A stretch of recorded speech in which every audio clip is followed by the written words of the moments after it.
Welcome to episode 7 of Calm Down with James Eade. I'm James Eade, and I'm trying to calm down myself. And I'm also trying to help other people calm down, because I think people are just too uptight right now. Today, it seems like everywhere I go, people are on edge. And it's hard to say a word to another person without getting in trouble because people are wound up. They're too uptight. So, how do we calm down? I wasn't taught how to calm myself down when I was young. And as I got older, I kind of trial and error figured out ways that worked for me. And deep breathing is one of those things that works for me. If I take a deep breath in and out, I'm bringing in good energy. I'm letting out the bad stuff. Usually 1, 2, 3, however long it takes, a couple of deep breaths will help me calm down. But what works for me may not work for you. What works for you may not work for me. So find out what works for you. That's the message that I have in Calm Down. The episodes that we're doing are giving you different tools, different techniques, and it's aimed at everybody because everybody needs to calm down. But it's also aimed at addicts and people recovering from addiction, because I do have an ulterior motive for telling you about how to calm down. And it's because I want you to buy this book, Freedom, Your Path to Recovery by James Eade. And this book was written by me and tells my story of how I bent my knee to the tyrant addiction and how I stood up again, brushed myself off, held my head high, and looked people in the eye. It's possible. This is what recovery means to me, to regain the power of choice, to be able to do things that I want to do because I choose to, not because I'm compelled to.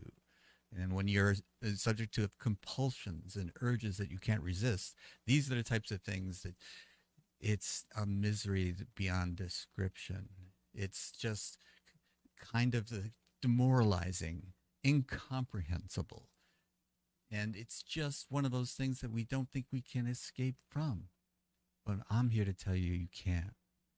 And how we escape from the types of things that we experience when we're in the throes of our addiction is pretty much the subject of how we calm down. And sometimes when we are agitated, we have to become aware that we need to calm down. And I have a senior correspondent from LA who's really good about telling me what his latest gripe is. And then we try to work on how we can calm down, because it's definitely something worthwhile, worth getting worked up about. Except for people like me, I can't afford to get all worked up about this stuff. I have to remain calm. All the best decisions I made were when I was calm. When I was anxious and agitated, I never made good decisions. So let's hear from our senior correspondent and buy this book. Welcome to Calm Down with James Eade. And this segment of the show features our senior correspondent from Los Angeles, Rick Rosner. I'm going to bring Rick on now. Hi, Rick. Thank you for joining us. And I was wondering, is there anything that you wanted to talk about today that's been upsetting you, or is... Yeah. It started last night. Okay. Because if you looked at the pre-market stock market information, you could tell that we were going to have a bad day on the stock market. True. So before the market even opened this morning, I tweeted, "Fuck you" to everyone cheering for and trying to make a huge market crash happen to help Trump. Yeah, this coming morning will be bad, but you want it to be even worse, you dicks. Trump, of course, owns most of the worst point drops ever on the Dow. And then I threw up a chart of the 20 biggest one-day point drops. And this tweet just did a huge amount of business. Like 130,000 people saw it. And I don't know, like 1,400 people liked it. And then, of course, a ton of conservatives commented on it, almost 600. And almost none of their comments were on point. Mm-hmm. And a lot of them were like, how can you blame Trump for this for today? And it's like, I didn't. I just said that historically he had a lot of big drops. And like so many of the tweets responding to my tweet got it wrong, didn't understand what I was tweeting, even though it's pretty straightforward. And then in the few instances when I said, I didn't say that, and then everybody said, oh, well, I didn't read it right, sorry. And never mind. Okay, so I guess I'm annoyed at the ecosystem, the social media ecosphere or space or whatever that that makes it possible to function without critical reasoning skills. I'm a victim of having taught and taken the SAT, and I've looked at, I don't know, more than 100 SATs and PSATs. And they all have a section called reading comprehension. And it's the most hated section of the test. It's the most time consuming. It's a big pain. But it tries to measure whether you can read a paragraph and understand what the paragraph is saying. And, I get pissed when nobody has that skill. Like, it's not doing me any good. I can read a paragraph and I can get the main points out of it. What good does that do me if nobody else can do that? It's like when I get pissed in traffic, when I see a handsome blonde man or a cute blonde lady driving, a $120,000, deluxe Range Rover or some like exotic, Mercedes SUV, and I know that they have an entire set of success mechanisms that I can't use. That they're probably not that smart, but they're cute, they're charismatic, they're blonde. I'm not any of those things. All I can do is use my reading comp skills and my mediocre comedy skills and have like mid-level success.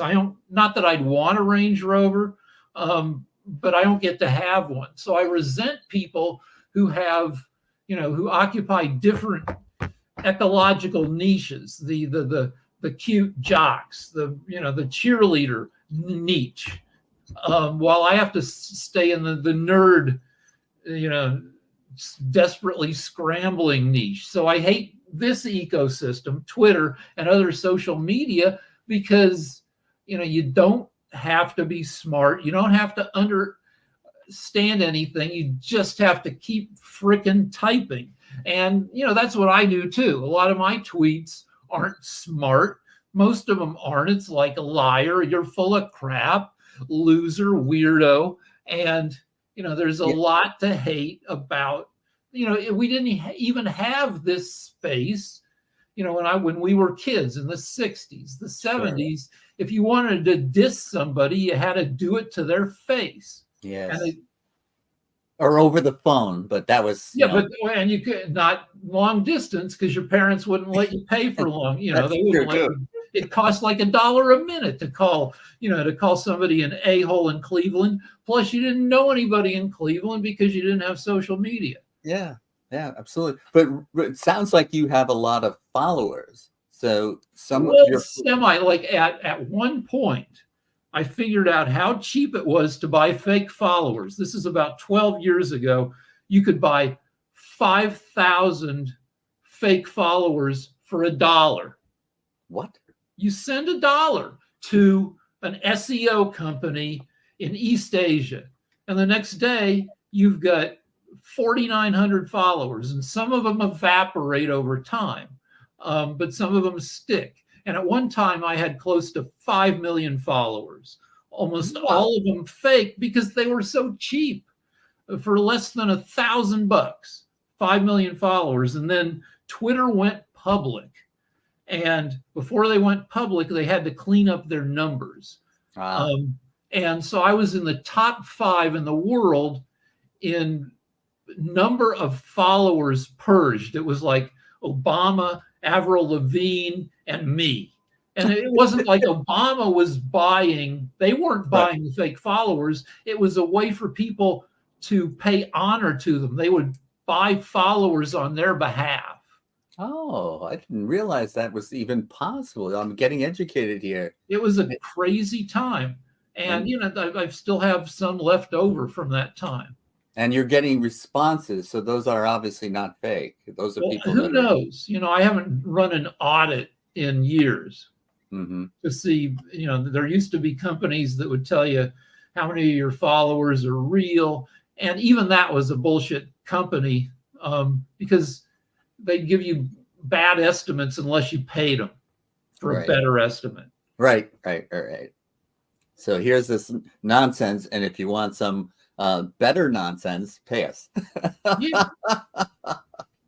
Well, you know, let's see, there's a gripe about reading comprehension, and there's a gripe about people rooting for the stock market to go down so that it will help the Trump candidacy. Now, which gripe is the biggest gripe to focus on right now? The second one, because the first one got kind of taken care of in the back and forth of earlier today. That's old news. Okay. Reading comprehension is a problem. There's no question about it. But people rooting for bad things to happen. All right. So that, as a general thing, I connect it to the sportification of politics, where the 24-hour news channels and other news sources, each with their bias, exist in their news space, where it's only news if you can pump up your side and diss the other side. Right. Which is like a sports coverage kind of. It's fun when it's sports, when it's Lakers versus Celtics, and you can call Boston fans every kind of scumbag who will headbutt you. You know, Southies and Boston people can call LA, you know, superficial, Botox pumped, you know, curvy, you know, come late, leave early fans. Yeah, just like, and that's fine when it comes to sports, but when it's very corrosive when that stuff, you know, infects politics. Yeah, and we're not getting straight reporting anymore. We're always getting spinned reporting that has a bias built into it. I think that's very true. But I think at the heart of this, and correct me if I'm wrong, at the heart of this is why people would wish harm on others so that they could get their way. Yeah, like it's largely a liberal point of view that says that a lot of MAGAs vote against their own interests because Trump promises to hurt the people that they hate, which is a superficial critique that doesn't apply to most Trump voters. But I mean, it's probably true for some of them, but it's for the entire group, it's unfair. But one more problem with the news. We were talking about this on one of the earlier, you know, Pod TV shows, which is if you can't use a piece of news to pump up your side and go after the other side, then it's not really news. For instance, it's not newsworthy. For the past 25 years, tech and now AI and robots have been slowly, maybe not so slowly, eroding the world of work. And maybe it hasn't cost actual jobs, but it's been changing the jobs. So the jobs that are available now, a lot of them are shitty, like being a DoorDash or an Uber driver. Those are awful, awful jobs. You work endless hours. You're expending your own, you know, you're paying for your car, your gas, your insurance, your wear and tear. And if you do the math, which nobody dares to sit down after a day of Uber driving and figure out what they actually made per hour, because it would be freaking terrible. Yeah, and the Democrats don't talk about tech wrecking jobs. The Republicans don't really talk about it because it's a little complicated and you can't really blame the other side for it. So it's like it's a free floating issue that exists nowhere in the news sphere. Okay. So the heart of the gripe then is not wishing harm on others for their own benefit. It is really comes down to, why can't we hear the truth? And yeah, it's the crappy information space. right. It's like, okay, Blade Runner. Like, if sometimes on Star Trek, I'm not a fan of Star Trek because their version of the future is like too clean and sweet. And sometimes they go back to Earth. They have to go like before a tribunal or something. Uh-huh. And then they show like a plaza of the future. You know, it's surrounded by really cool buildings and happy people, clean. It's all, and you know, in futuristic clothing. Yeah. But then Blade Runner's like, F all that. The future is rainy and dirty, and you know, it's got some amazing technology, but it's hard to see behind all the hookers and the murderous, you know, cyborgs. And that's what information, it feels more like Blade Runner, super like dystopian, than it feels like a clean future. And really, and I don't want to put words in your mouth, but the word that comes to my mind is dishonest. There's a certain level of okay, so another movie, Minority Report. At some point, Tom Cruise is on the run, and he goes through like a subway station, and all these holograms with advertising targeted specifically at him jump out at him, and he's like ignoring him and having to deal with like all these, you know, projected people in between real people, and it's a huge pain in the ass. And that again feels like, you know, the internet space where, you know, you're dodging bullshit at every turn, or not dodging, getting hit by it and absorbing it. And you're seeing ads that they think will interest you and get you to click on them. And not just me. I've been getting pop-ups for Mother of the Bride dresses because my wife is a mother of our kid who's getting married, and somehow her searches have infected my searches. You know, what I do is I'll search for bikinis, and so I get bikinis popping up, which I find I like those. One time I needed to search for like male swimsuits to make a joke on Twitter. I needed an image, and that was a mistake because for weeks afterwards I was getting hit with, you know, guys in Speedos, and I didn't want those. Yeah, not quite as interesting, right? Yeah. Well, so what happens when you find yourself upset about some news item that is clearly biased, or some response to your posting where clearly demonstrates a lack of reading comprehension? So like I'll block small accounts, small MAGA accounts, you know, under 1,000 followers. I'll look at their feeds, and do they have anything original to say? I'll keep MAGA accounts if they're bigger, because those people are, you know, thought influencers. And I'll keep MAGA accounts if they have something original to say, even if I disagree with it. But small accounts that just parrot other people's bullshit, I don't have time for those. So I get a certain small amount of pleasure out of muting those accounts and imagining that I'm Jesus rapturing them to the ice moon of Jupiter, which is where I think all the jerks on Earth should be. They should be sent to live happy, comfortable lives just far away from us. I see. And so I do that, and then I'll take a nap. And my wife hates when I talk about this, but you know, one thing I do when I'm frustrated is I jerk off.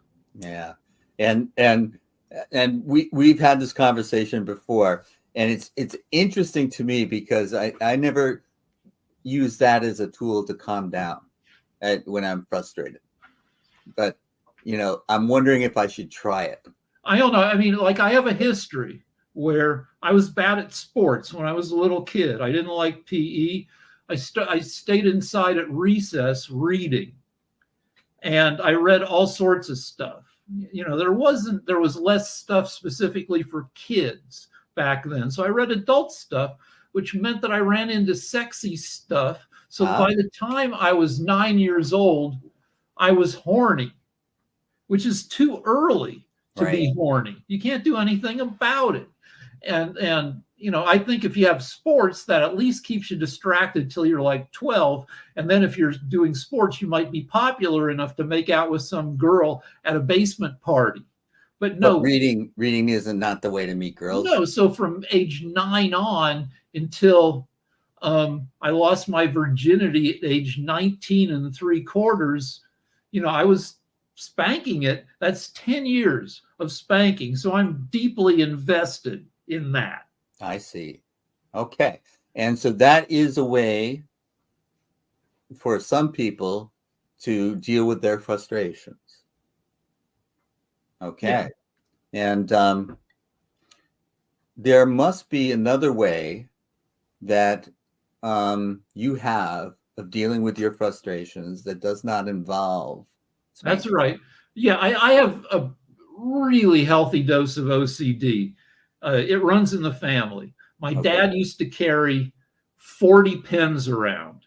Okay. He'd wear a sport coat. He had 10 heavy, like fancy pens in each inside pocket, 10 in each outside pocket, and like 2 pounds at least worth of pens. They'd eventually tear the jacket apart. Right. He had a pen obsession. He had a right angle obsession. Everything had to be, stacked. And so my obsession is I go to the gym, and then I go to the gym, and then I go to the gym, and then I go to the gym, and then I go to the gym. I have to work out at least 5 times a day. And I'm lucky because LA has a gym every mile or so. So I belong to 2 gym chains. I belong to Planet Fitness, LA Fitness, and I also belong to the Y. And I just it's ridiculous, but I go to one gym, I do 12 to 25 sets. I go to the next gym. I go to the next gym. And it's ridiculous, but maybe it also protects me from COVID a little bit because I'm masked up. And also, if I'm at each gym for only 8 or 9 minutes, then I'm not next to some jerk who happens to be contagious for more than a few minutes. So what's the travel time between gyms? 3 to 4 minutes. So it's not very substantial. No. So you add them up, you may be adding another 20, 25 minutes to your day. I can hit the 5 gyms and be back home in 75 minutes. Okay. And how do you feel after the 75th minute is over before compared to before you started? I might be a little jangly because I've just worked out 5 times. I'll try to sit down and eat dinner, but I'm not hungry. And then I'm ready to watch an evening of watching TV with my wife, during which we work out some more. Okay. So the workouts, I'm trying to get if these are the working out is helping you to calm down, or if it's something else, it's doing something else for you than that. Well, it does help a little bit. It's like I'm too old to have been diagnosed with autism or Asperger's. I'm in that same category. Yeah. Yeah, but I'm guessing that you're in saying that you believe that if we'd been 20 years younger, we both would have been told. Drugged. Our parents would have been told we're on the spectrum. We would have been drugged. I'm almost positive. Yes. Okay, well, I don't know about drug, but somebody would have sat my parents or something. Yeah. And people on the spectrum have certain physical, it's called stimming, like chewing gum, biting your nails. I pick it myself, which is cracking your knuckles. Stuff like that, where you maintain focus by running physical sensation through your body. And we're as autism people sometimes are more sensitive to like itchy clothes. Though I can't believe anybody can wear a wool sweater. That I is know. that's crazy. But I'd say, yeah, that the I don't care working how out, good you look at it. I do believe that the working out is soothing at some Yes, level. yes. And there's a new word that I learned recently: neurotypical and neurodivergent.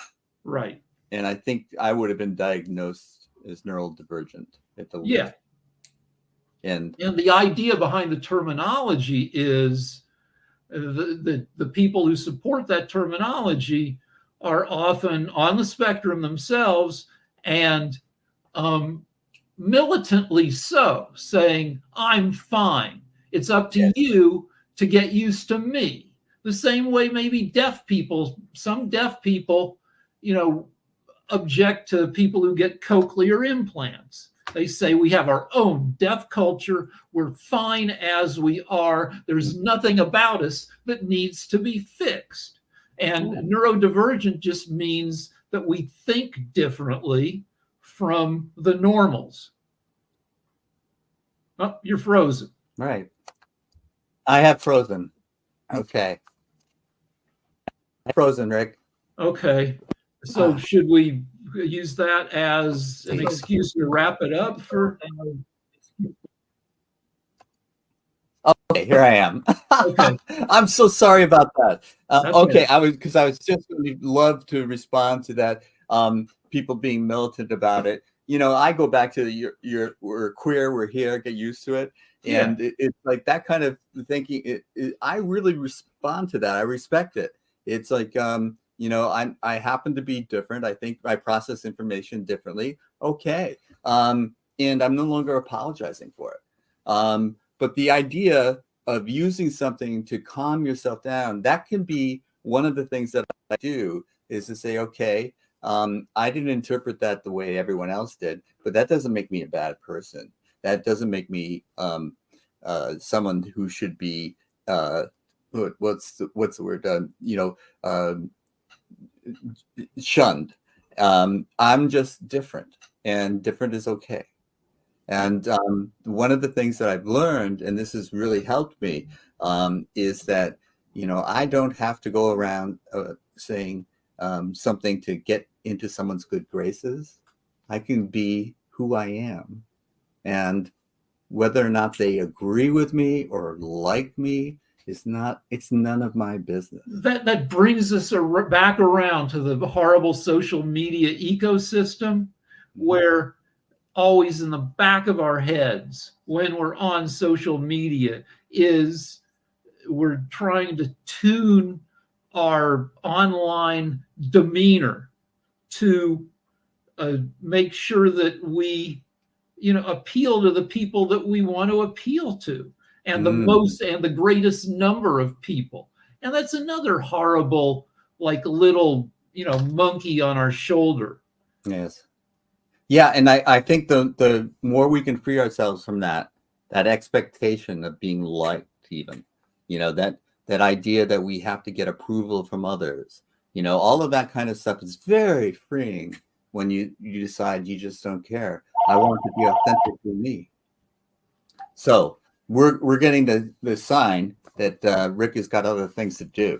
Okay, so I want to thank you very much for joining us, and the inspiration that you've given me for how to continue to try to be myself and not get wound up when other people disagree with me or don't understand me. Glad to be here. Thanks for having me. Thank you.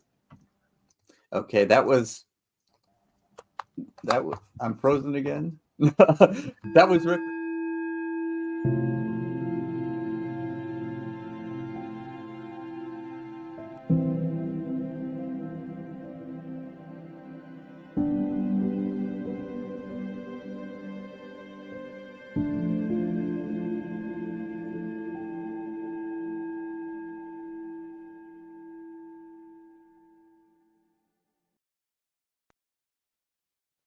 Welcome to the next segment of Calm Down with James Eade.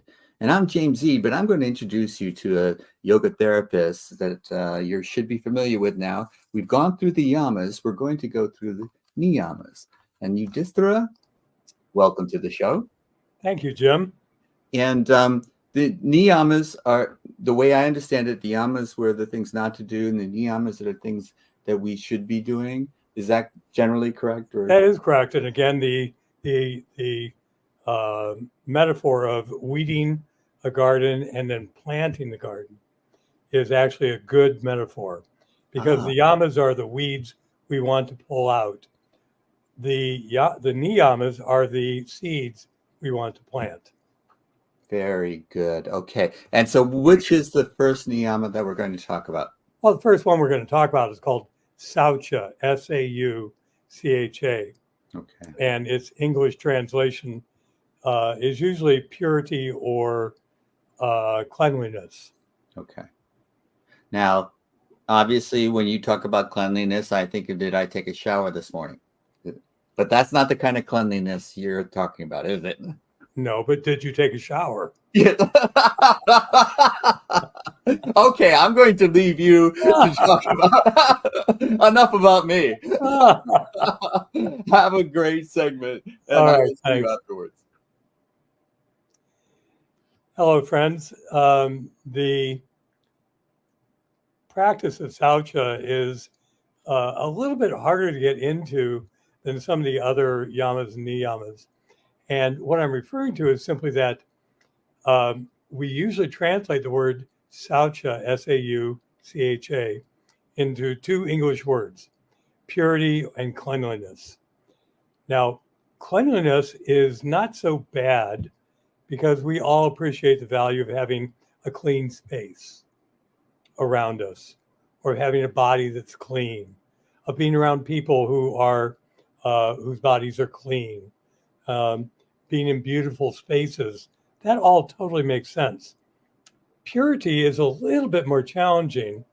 And if we were to take the word purity and expand it into a lot of synonyms, I think they call it a word cloud. And if you were to take the word purity and think about the images that come to mind for you, I'm just trying to point out the challenge of taking an English word, or even two, and saying, this is what the Sanskrit word means. That's the problem. And, you know, I just realized that I did not begin my timer, and I want to do that now. Okay, so when we begin with Saucha, the problem with the word purity, think about what it brings up in your mind. If you remember your high school literature, you will have read a book called The Scarlet Letter, and it involved all these very unhappy, very repressed people who were taking all of their judgment out on this one poor woman, and when none of them were free of desire. And so purity is really a tough word. And when it comes to sort of a more broader application, rather than just the Puritans, even the picture of monks and nuns sexually repressed, you know, in their cells, you know, distracted by that repression, doesn't really ring very true to what Saucha really is. And what Saucha, you know, here's the word that I end up using for myself that I think actually is a better definition. And it's the word desirelessness. So the lack of desire. So remove the desires. Plant the seeds within your consciousness of those qualities that you want to be there. And there you can plant the qualities of cleanliness and purity. When it arises naturally within you, it's a very different thing than trying to impose it from outside of yourself. So let's talk about the hard part first, because of the fact that when I go through my various versions of the Yoga Sutras. And remember, these yamas and niyamas all, the yamas are the first limb of 8. The niyamas are the second limb of 8 stages of awakening and moving towards a complete union with the divine. I'm not saying the word God on purpose, only because I don't want to limit my words to whatever words work for you. And so the idea of consciously moving through these stages begins with the intention of removing those things from our life that are keeping us from this return to our divine source, or the things that we need to do in our daily lives. And I don't mean just outwardly, but inwardly, to begin to plant the seeds that will grow into this garden of what Yogananda, my guru, called, excuse me, self-realization. This garden of self-realization is one in which we are naturally surrounded by the higher vibrations that come as we ascend the stairway from worldly awareness to the awareness of the divine. And so most people, most teachers, most gurus, most commentators on the Yoga Sutras of Patanjali begin talking about, as soon as you come to this idea of Saucha, they begin with celibacy. And again, celibacy doesn't have a whole, it doesn't ring very well. It doesn't sound true to me. It's not a term that I really relate to very well. And here's the thing about yoga practices, and especially in terms of my guru and this path of self-realization. For those of you who have read the autobiography of a yogi, repeatedly throughout that book, Yogananda refers to the practice of Kriya, Kriya, yoga. It's with a capital K. And Kriya Yoga is a way of transmuting or rechanneling energy. And these desires that lead us into the awareness of our bodies and the bodies of another, and the desire for that body and the desire to touch that body. None of these are necessarily wrong within a certain context, but the desire itself becomes the real challenge, and it becomes the problem because it distracts us from the truth of who we are. One of the fundamental principles of yoga is that we are a spiritual being in a physical body, and that our challenge, our goal, and this is where the yamas and niyamas really are a good starting place. These teachings begin to move us away from that misidentification of us as the body that we're in. That's very challenging. And when you get certain fundamental desires, they tend to be focused around certain things, drugs or alcohol, sexual desire, and greed. Those three things tend to really be the source of a lot of outward pull. That if I can just get enough money, if I can just get the right partner or the right many partners, or if I can just arrange things in my life in a way that's going to be the way I think they should be, then I'm going to be happy. So this practice of Saucha is really the practice of removing the desires that no longer serve you when you are ready to make forward progress towards remembering that you are a soul having a physical experience. And one of the hallmarks of truth in yoga is whether or not something is permanent and true. And so you might think about a conflict with another person. And conflicts can be resolved. So oftentimes, the things or the relationships that are broken, when they are healed, are stronger than they were before. It's true at the physical level. When a bone is broken and it heals, the place where it was broken is oftentimes stronger than the bone on either side of that break.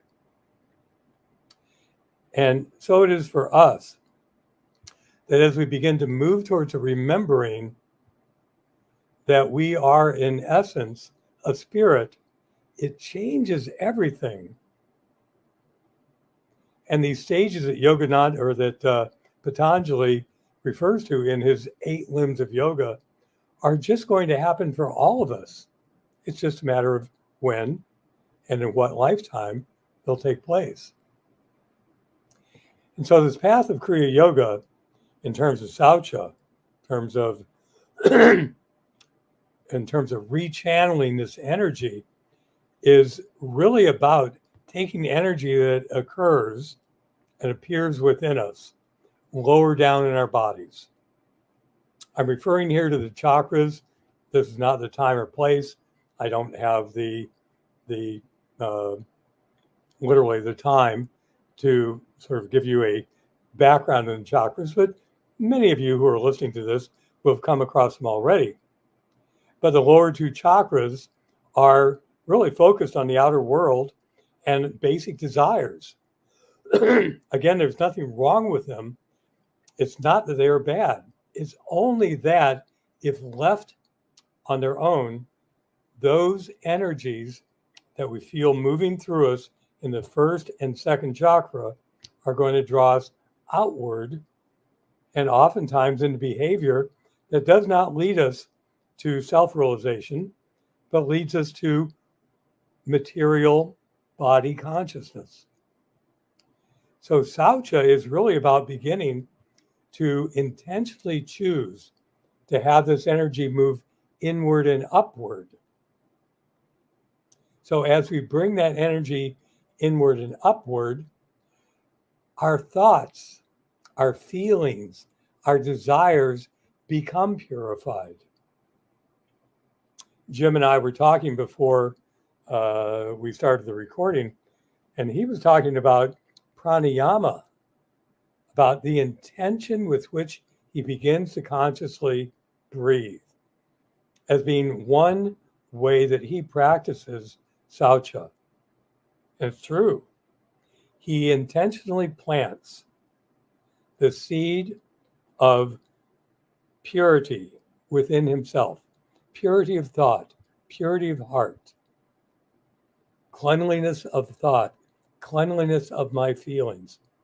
And in doing so, he uses his willpower to plant those seeds deeply within himself. All of us can do this same thing as well. So when it comes to Saucha, it's helpful to understand that it really can be practiced at many different levels. One of the things I'm so grateful for is that my teacher, Swami Kriyananda, who wrote this book, Demystifying Patanjali, that when he speaks and teaches about Saucha, he talks about it in stages. And he doesn't begin with outright celibacy, which doesn't really have a good feel to it for most of us who are Westerners. But he begins by talking about external cleanliness. And so that does involve keeping the mind and the body clean, bathing regularly, of course. About internal cleanliness, and that begins to where we become aware of the thoughts in our head. I've shared with you some affirmations during these classes. We haven't done any chanting, but mantras, affirmation, prayers, chanting, these are all ways that we can keep our internal self clean and keep our thoughts of a clean and uplifting nature. And the thing that's required first of that is to also be aware of the thoughts and desires that come through your mind. The thoughts and desire, or the feelings and desires that come into your heart. And then to notice sometimes when those desires have their origins in the first and second chakra. And again, this is where greed and unhealthy sexual desire comes up.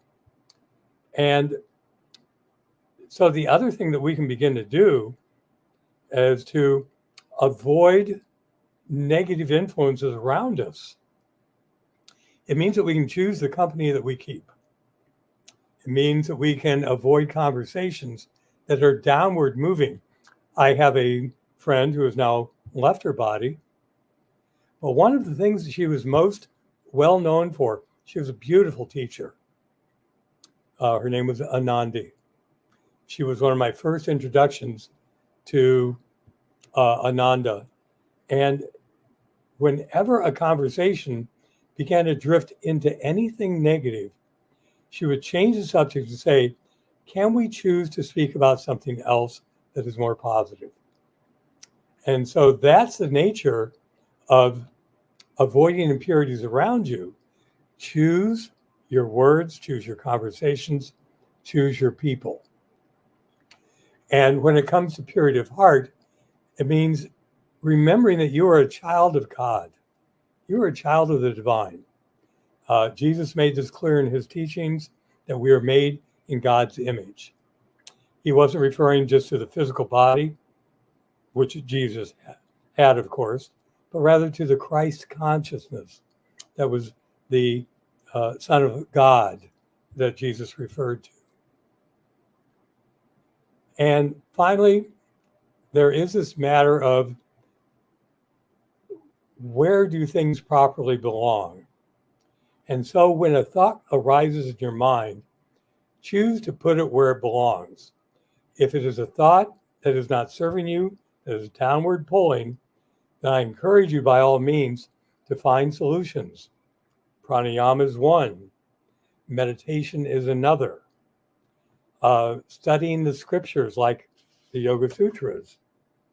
This is another way that we can really uplift ourselves and begin to move ourselves away from matter consciousness,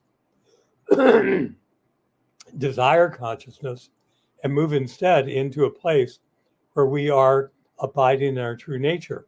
I point you, just to close, to the very third Yoga Sutra. And that third Yoga Sutra is, Patanjali states it simply like this.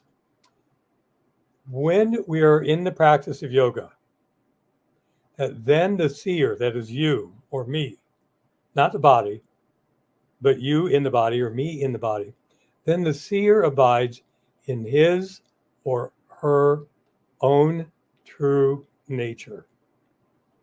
So as we remove these desires, as we practice Saucha, we naturally become purified. And we naturally are then in a place of union. It's just a matter of how we begin moving through it step by step. And as with all of the yamas and niyamas, it requires practice. And sometimes that practice begins in an outward way, but gradually it takes us to a higher and higher practice. So that's Saucha and desirelessness. That is to remove desires. That's really where I would point you in the direction of going with the practice of Saucha. It leads to purity, it leads to cleanliness, and it ends in this natural openness within ourselves to the divine.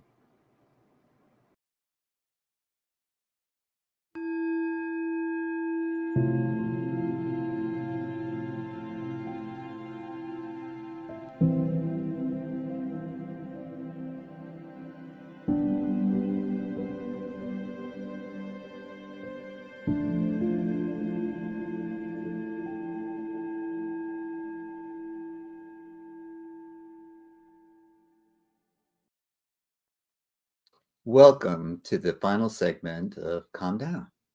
And I want to introduce to you, my loyal listeners and viewers, Divya Lovewise, that wise yogi. And I would like you, at the end of every show, I'm a little bit agitated and worked up and all that kind of stuff. And I was wondering if there's something that you could do to calm me down. Could you just say goodbye to us in any way that you see fit? Sure, I would Oh, love to. I will take off and let you do that. Thanks again. Okay. Well, bring yourself into a comfortable seated position, feeling your feet on the floor and letting your hands rest in your lap.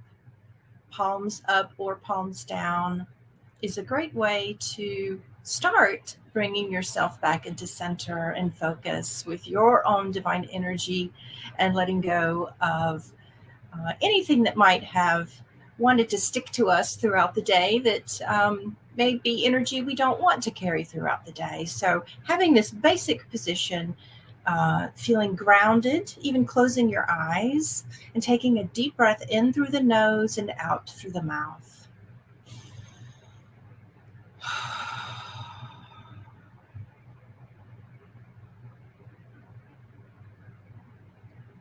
And one of the ways we can bring ourselves back to center is observing with our senses what we can feel, the temperature of the air in the room,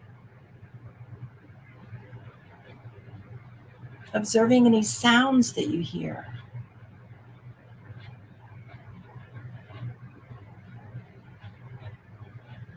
Noticing any smells in the air.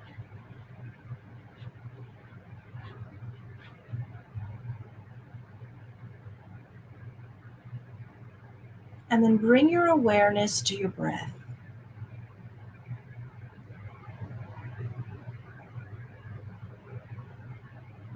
As though you're watching it from the inside out.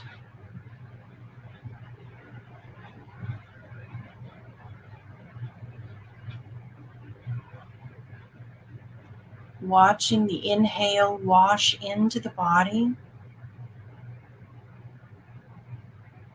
And watching the exhale wash out of the body. Just like the waves of the ocean as they wash onto the shore.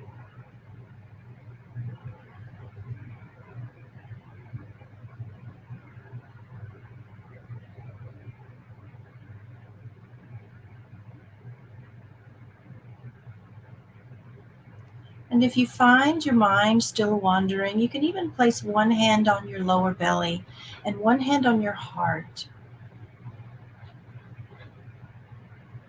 so that you can feel with your hands this breath washing in and washing out.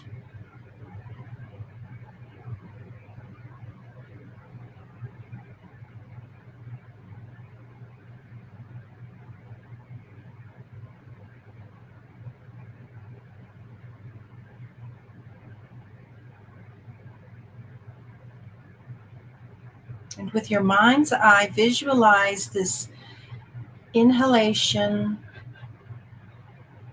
and exhalation as an internal shower, clearing away your energy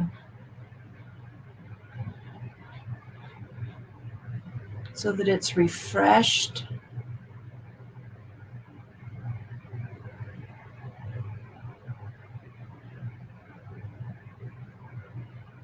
it's rejuvenated,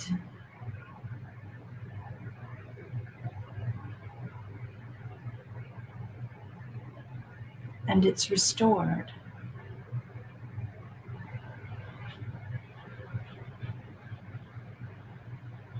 Releasing your hands into your lap, just give yourself a few seconds of pause in this return to peace, enjoying it.